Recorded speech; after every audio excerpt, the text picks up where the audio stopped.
Welcome back to Africa Science Focus, the weekly science and development show from SciDev.net. I'm Halima Athmani.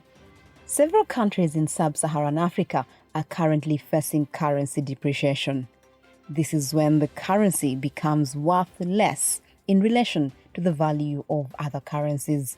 Unfortunately, as the value of currency falls, the cost of living rises, particularly in countries that are highly import-dependent. Some of the countries, like Ghana and Nigeria, are dealing with hard-hitting double-digit inflation. The price of goods, including food, are up, driving more people into poverty and threatening food security. Our reporter, Michael Kaloki, has been speaking to Churchill Ogutu, a Kenyan economist who works as an economist at ICE Asset Managers, Mauritius. He told us about the impact currency depreciation is having on people and how it has heightened poverty levels in the areas affected.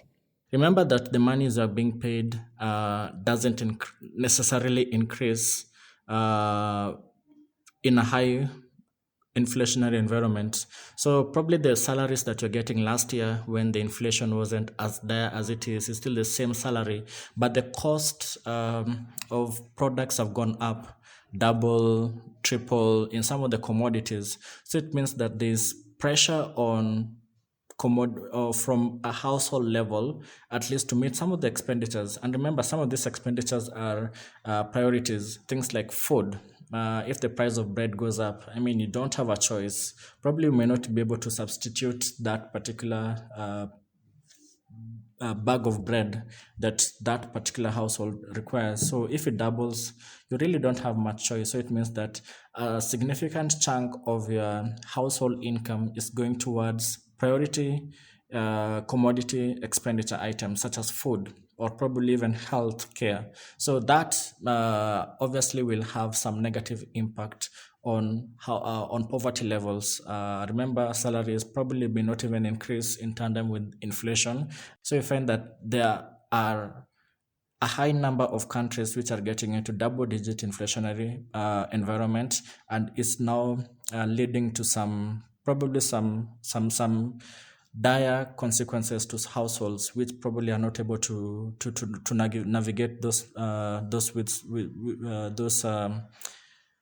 negative environment. So we are saying that back to the point that poverty levels will be impacted because most of the household income stable as it was last year into this year, but now some pressure on the expenditure side. So that will even lead most households far off than they were last year.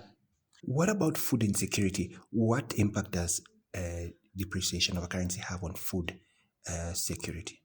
It has a negative impact as most of the countries in the continent, they don't have adequate food supplies. So they rely on importation of food. And as the currencies become weaker as they were at the beginning of the year, it means that the governments will be under pressure now to even address some of the food security concerns that we're witnessing play out. What countries are we witnessing this happening in Africa, depreciation? Yeah, a number of countries have had their currencies depreciating this in Africa. Top of the list is Ghana. Ghana on a year-to-date has depreciated by close to 50%. So that's one. Another country that has been an outlier in depreciation has been the Egyptian pound. So that has also depreciated something in the order of 30%. But its form of depreciation, unlike the Ghanaian, is more or less devaluing. Basically, the Egyptian pound is more or less pegged to the dollar where it is. So in the month of March, there was a depreciation of the currency by around 15%, and also sometime 2 weeks ago, we saw that the Central Bank of Egypt now coming to devalue the currency another 15%. So cumulatively, we are looking at 30% depreciation on the Egyptian pound. So those two countries are outliers. Kenya's depreciation is around 8%. Uganda shilling depreciation is around another 8%. So more or less, there's been some huge depreciation in the course of this year. What leads to currency depreciation? There are a number of issues that leads to currency depreciation for most of the African currencies, but I think by and large this year is because of it's basically a function of the strengthening of the dollar. So that has led to currencies of the African continent now weakening massively, and also because of some of the factors, basically external factors that transpired in the course of this year, majorly the Russia-Ukraine spat, the war. So that led to worsening of some of the trade imbalances that some of the countries had in the African continent. And that by itself led to more or less like a balance of payment crisis. And that by itself had to lead to some weakening of the currency of some sort, so as at least to be able to reduce those balances, those imbalances that the countries were facing. So by and large, I can say that for this year specifically, it's been more of a strengthening of the dollar that has now led to depreciation of the weakness for the better part of this year. With the cost of basic necessities starting to soar, it's important to control currency depreciation. Michael spoke to Ndubusi Nwokoma, a professor of financial economics and director of the Center for Economic Policy Analysis and Research of the University of Lagos, Nigeria, who explained how these currencies can be stabilized. And how a country that finds itself in such a circumstance can stabilize the situation is trying to make sure you address the causative factors.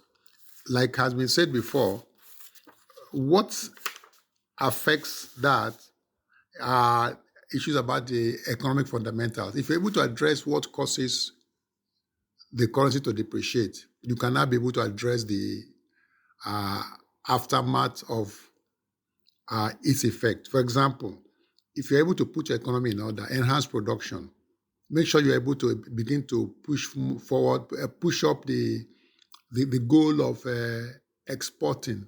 You begin to promote exports, grant exporters incentives so that they can actually produce what can be given to the outside to the global economy. That will also enhance your earnings of foreign exchange.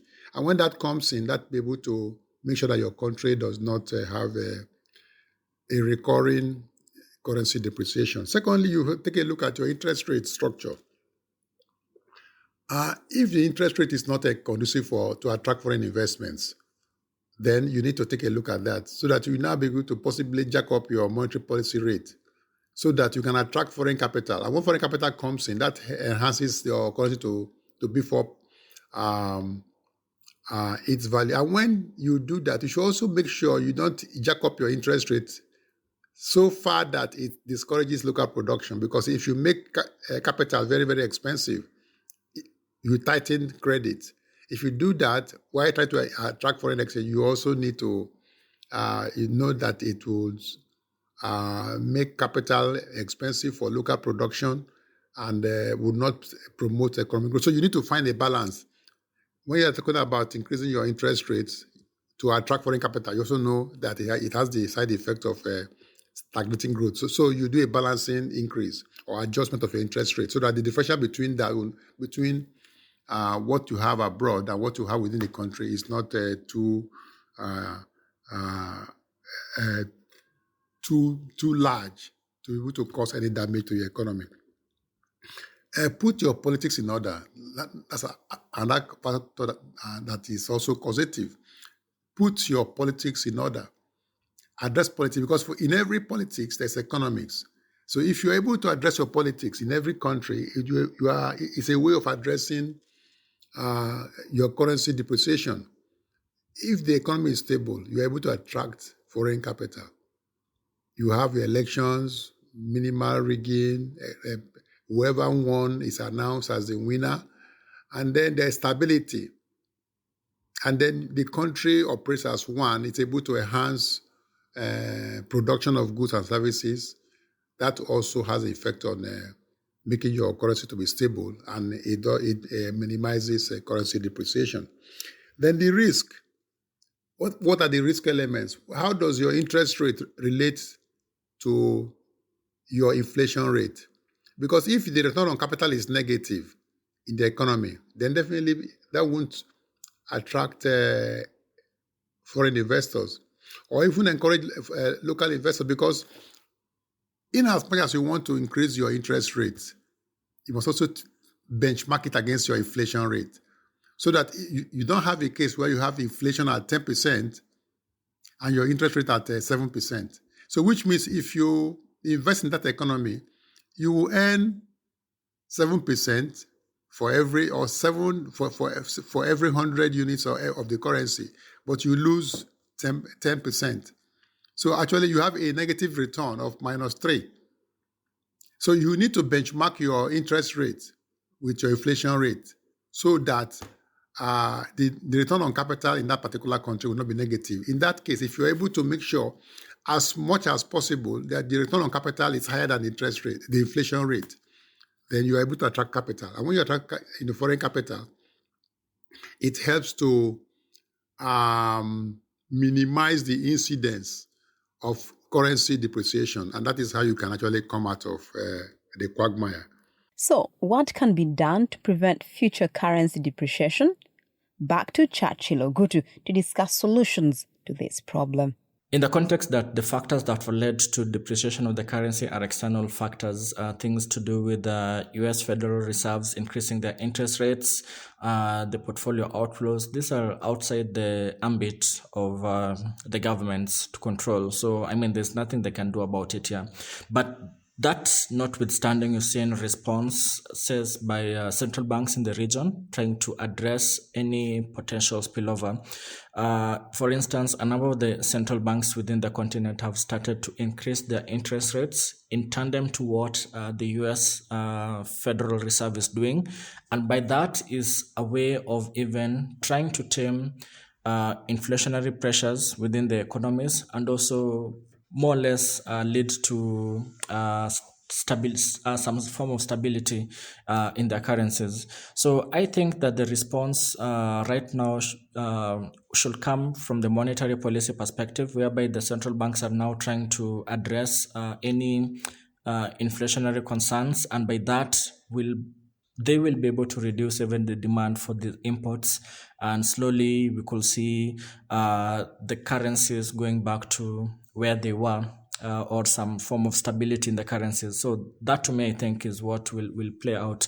In the long term, I think they need to look at the structural reforms in their countries, so that to ensure that we don't have this on and off kind of cycle whereby there's weakness of the currencies, stability, weakness again. So they need to ensure that there's some structural reforms in the economies, and export competitiveness needs to be boosted one way or another, at least to attract the flows, or even just to ensure that the operational environment in the countries are quite conducive to attract not what you call the hot portfolio flows, but at least more steady flows by the foreign direct investment, which is more stable, unlike now the portfolio flow. So those are some of the things that the countries need to do in the long term, not in the short term. They can't be achieved in the short term, but at least in the long term, to ensure that there's some competitiveness in the economies, which will now boost their currencies.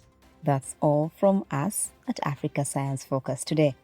If you want to find out more, head to the SciDevNet website. That's www.scidev.net. Today's show was produced by Alice Hurst, with editing by Ogechi Ekanyanu and reporting by Michael Kaloki. I'm Halima Othmani. Until next time, goodbye.